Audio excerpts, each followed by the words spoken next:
Bonjour à tous et à toutes, bienvenue dans ce nouvel épisode des Comics Presso avant Noël. On est le 18 décembre.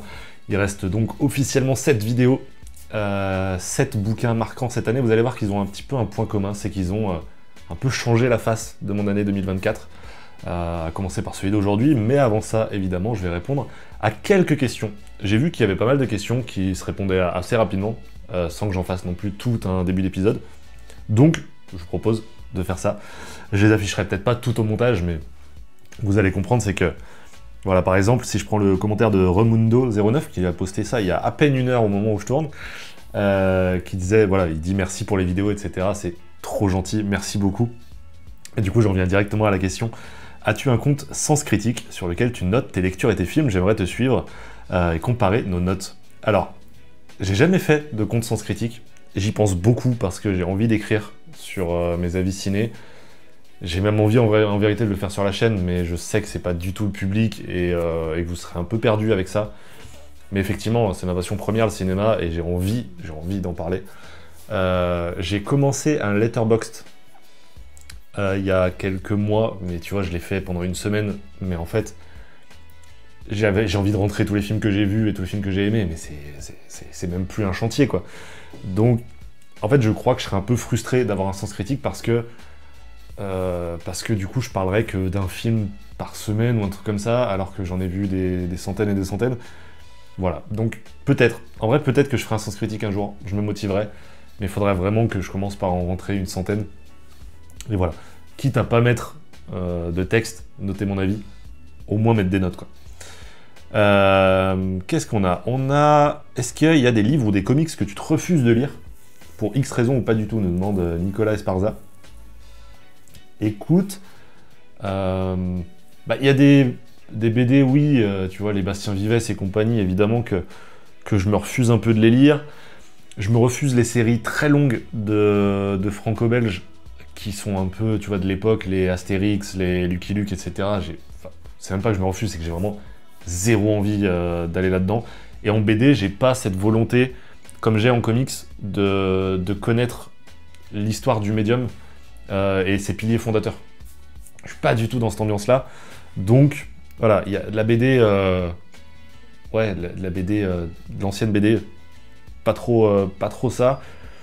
Et je sais pas, des comics que je me refuse de lire, pas vraiment. Il y a pas vraiment... Non, en vrai, je suis assez curieux sur tout. Alors, ouais, les séries ultra longues, j'ai toujours une petite réticence, mais j'ai quand même envie de découvrir le tome 1 au cas où ça soit un coup de cœur, tu vois. Donc non, pas vraiment. N'hésitez pas à me dire si vous, il y en a, peut-être que ça va me débloquer un truc, je me dirai, mais oui, bah évidemment que ça, je me refuse. Mais non, il n'y a pas vraiment de thème ou quoi que je me refuse. Je lis très peu de BD d'horreur, vous le savez. Très peu de BD purement historiques aussi. Typiquement les Garth Ennis sur la guerre. Je les lirai pas.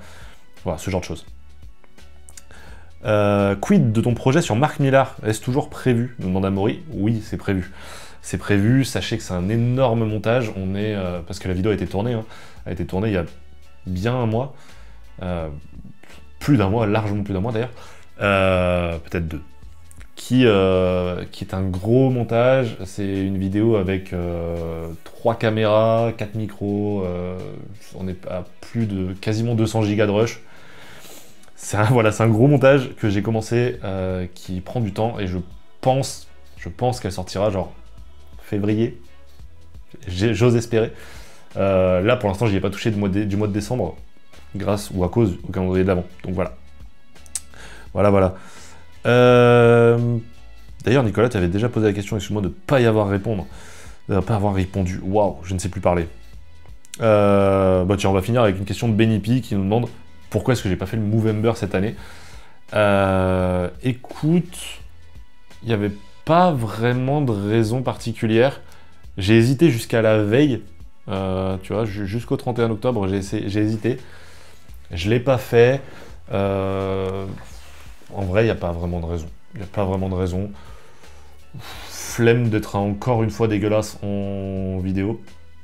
Mais c'est évidemment un projet que je soutiens totalement et peut-être que je le referai l'année prochaine. Tout simplement. Mais en tout cas, parlons de cette année, je vous ai dit, il y a des titres qui ont eu vraiment du sens, qui ont marqué cette année 2024.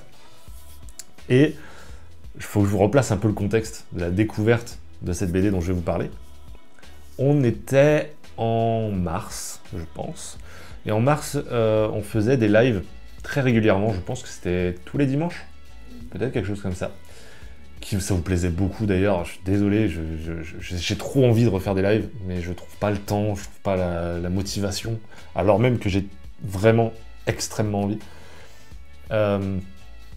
Et au cours d'un de ces lives, je vous pose des questions voilà, sur les futures lectures qu'il faut que je lise, etc. Et il y a Riddler dans le chat qui propose une BD, une franco-belge, alors même qu'on est en train de parler de comics, etc. Et elle pitch le truc. Et franchement, ça me donne envie. Là, je me dis, ah merde, putain, ça a l'air bien. C'est chiant, c'est de la franco-belge, tu vois, c'est pas trop ce que je lis sur la chaîne, mais merde, ça a l'air bien. Elle arrive carrément à hyper le chat, ce qui fait que cette BD-là se retrouve tout en haut du sondage.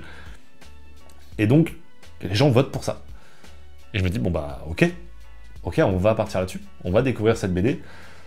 Et en fait, cette BD-là, dont je vais vous parler aujourd'hui, c'est un peu ce qui a déclenché, cette année 2024, et bah, le début de cette reconversion, finalement, du fait qu'on s'appelle aujourd'hui le néophyte.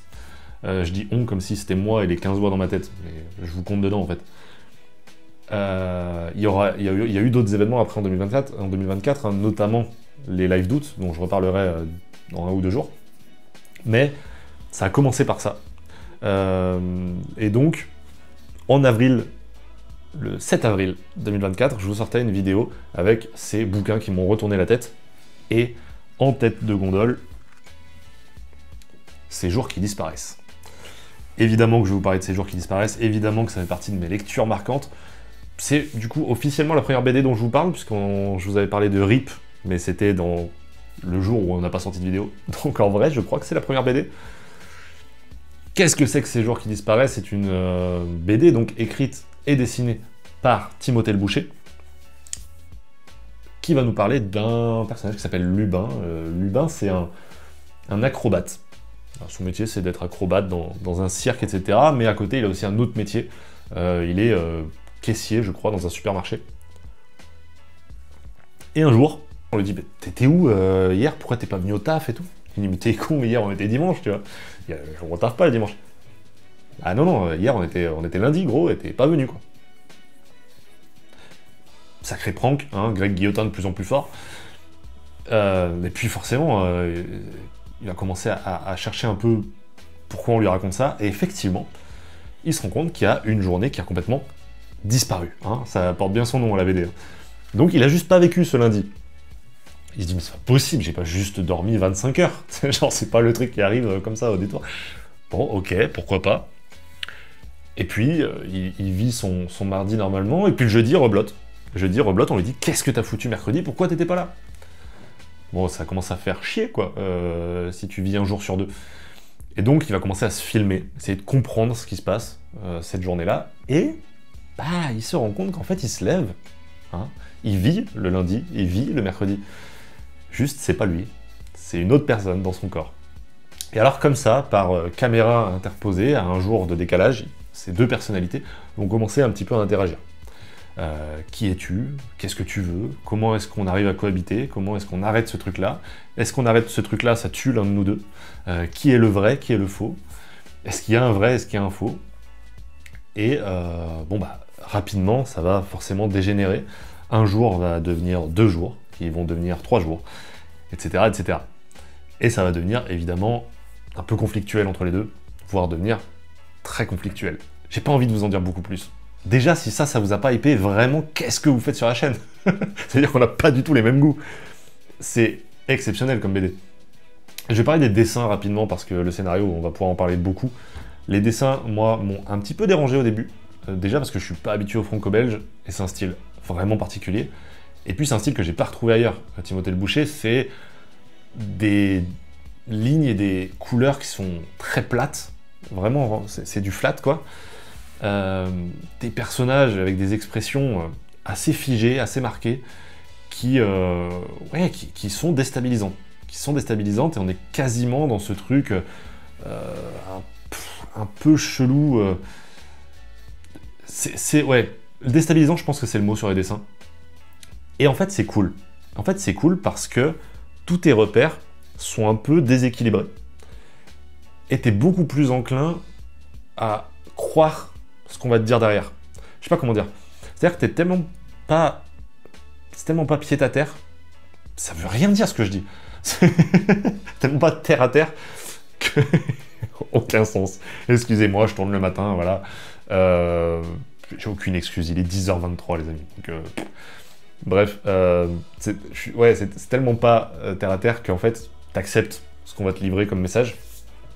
Et le message, va falloir qu'on en parle, parce que moi, ça m'a bouleversé. Déjà, j'ai ressenti dans ce truc-là de perdre des jours, la même sensation que j'ai pu avoir sur le fameux passage d'Interstellar, où Matthew McConaughey regarde la vidéo de ses enfants qui lui disent que les années sont passées, quoi.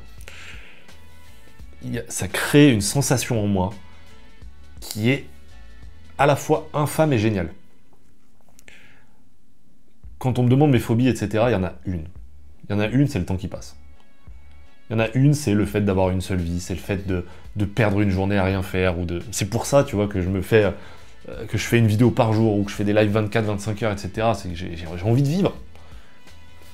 Et si on me dit que d'un coup, je perds une journée sur deux, que ton temps de vie, finalement, et ce que tu peux vivre, est réduit de moitié, bah, qu'est-ce qui te reste, en fait? Qu'est-ce qui est plus précieux que ça? Et donc, c'est vraiment une BD qui va te faire te rendre compte, si jamais t'étais pas au courant, de la préciosité de la vie. D'à quel point tu peux pas perdre une seconde avec la personne que t'aimes, ou que tu peux pas gâcher les chances qu'on te donne. Parce qu'une chance, deux chances, ok, mais tu peux pas continuer à faire de la merde avec ta vie. Tu peux pas te dire, d'accord, bah, j'arrêterai de faire de la merde dans 2 ans, parce qu'en attendant, je kiffe, parce qu'en attendant, je profite, parce qu'en attendant, c'est plus simple. Bah non. Non, si tu veux changer, si tu veux faire les choses bien, c'est maintenant. C'est maintenant. Gâche pas ton temps. Profite de la vie. Et ce bouquin-là, il est terrible dans ce qu'il raconte. Et pourtant, c'est un vrai feel-good à la fin. Parce que c'est exutoire de fou. Ce que vis perso, t'as tellement pas envie de le vivre que tu vas faire le contraire. Moi, je l'ai trouvé bluffant. Vraiment. Bon, je l'apprends à personne, ces jours qui disparaissent, c'est un vrai best-seller, c'est une vraie réussite critique. Et beaucoup de gens adorent ce truc-là. Mais les émotions que ça va t'apporter, les dialogues, les introspections, même les scènes un peu plus d'action, etc. C'est fou. Alors après, il y a un parti pris. Sur la deuxième partie du bouquin, voire le troisième tiers plutôt, il y a un parti pris de la part de Timothée le Boucher qui peut laisser perplexe. Moi, j'ai complètement été embarqué. Je lui ai dit, vas-y, je te fais confiance, je pars avec toi. Et bah, c'est fantastique, quoi. Donc c'est cette BD-là qui me dit...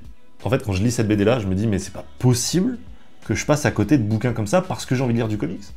Parce que je m'appelle le néophyte des comics. C'est-à-dire que je passe à côté de manga, je passe à côté de BD, peut-être de romans, peut-être d'autres choses. Parce que je m'appelle le néophyte des comics, parce que les personnes qui me regardent veulent m'écouter parler de comics. Est-ce que là, le fait que je vous parle de ces jours qui disparaissent, ça vous dérange vraiment? Peut-être, il y a vraiment cette réflexion de... Bah ok, moi aussi, en fait, je vais profiter de la vie, moi aussi, je vais faire ce que je kiffe, et ce que je kiffe, c'est de parler de BD, c'est de parler d'histoire avec un petit H. Et bah ça, c'est une grande histoire avec un petit H. Et franchement, regardez, j'ai tellement kiffé que derrière, je suis allé sur d'autres récits de Timothée le Boucher. Le Patient, je vous en ai parlé, c'était pas un énorme coup de cœur. 47 cordes. Et Riddler, si tu passes par là, un jour, faut qu'on la fasse, cette lecture commune. Hein. 6 mois que c'est dans la pile à lire, ça. Je te retiens. Voilà, non, mais c'est du kiff absolu. Et ça a été un des passages marquants. Il va y en avoir d'autres. Hein, sur les 6 prochaines vidéos, je vous assure que c'est 6 trucs marquants. Ce qui est assez fou. Ça prouve à quel point cette année 2024 a été vraiment riche en lecture. Et c'est notamment dû à ce pivot-là. Merci d'avoir regardé cette vidéo. Lisez Ces jours qui disparaissent, évidemment. Il existe également en petit format, moins cher. Voilà, n'hésitez pas, si le problème c'est effectivement d'investir dans la BD franco-belge alors même que le comics coûte cher de notre côté, n'hésitez pas. Il y a des petits formats, ils le font aussi de leur côté. Et ça permet de se régaler avec des histoires comme ça. Nous, on se retrouve demain pour une nouvelle vidéo. On parlera évidemment d'un comic. Je vous ai pas donné l'indice sur le comic qui s'est retrouvé 25e. Allez, petit indice, c'est sur un très grand auteur. Voilà, c'est d'un très grand auteur qui vraiment plaît à beaucoup de monde. Et cette BD-là s'est retrouvée 25e. Voilà. Je sais que certains collectent les indices. Je vous ai vu dans les réponses Instagram et YouTube. Bref, on se retrouve demain pour une nouvelle vidéo. Cette vidéo est déjà assez longue. D'ici là, portez-vous bien, prenez soin de vos proches. Ciao tout le monde!